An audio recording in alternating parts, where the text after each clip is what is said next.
Kala mo walang sorpresa. Yan ang usap-usapan ngayon matapos kumalat ang balita na umano'y pinuntahan ni Paolo si Kim Chiu sa bahay nito. Ayon sa ilang source, tahimik lang umano ang naging pagbisita at walang bonggang announcement. Bagay na lalong nagpaintriga sa mga fans na matagal nang sumusubaybay sa kanilang closeness. Kwento pa ng mga nakarinig ng chika. Tila naging surprise ang pagdating ng aktor dahil wala daw ideya ang aktres na darating ito. May ilan ding nagsabing simple ngunit sweet ang naging eksena na parabang sinadya talagang maging private ang sandali ng dalawa. Dahil dito, agad na nagtrending ang pangalan ng dalawa sa social media. Maraming fans ang kinilig at nagbigay ng kani-kanilang reaksyon. Habang ang iba naman ay naghihintay ng kumpirmasyon kung totoo nga bang naganap ang nasabing pagbisita.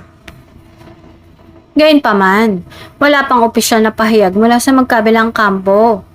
Nananatiling tikom ang bibig ng dalawa kaya naman lalo pang lumalakas ang espekulasyon at iba't ibang haka-haka online tungkol sa tunay na nangyari. May ilan ding nagsasabing posibleng konektado ito sa espesyal na okasyon, lalo na't panahon ng Valentine's Day kung kailan uso ang mga sweet gestures at surprise. Pero hanggang ngayon, nananatili pa rin itong kwento mula sa mga source at hindi pa kumpirmado sa mismong mga sangkot. Sa kabila ng lahat, patuloy na nakaabang ang fans sa susunod na galaw ng dalawa. Lalo na kung maipapasilip ba silang larawan o post na magpapatunay sa kumakalat na balita. Hanggang ngayon, walang malinaw na kumpirmasyon. Mananatili mo na itong isang nakakakilig na chika na pinag-uusapan ng marami.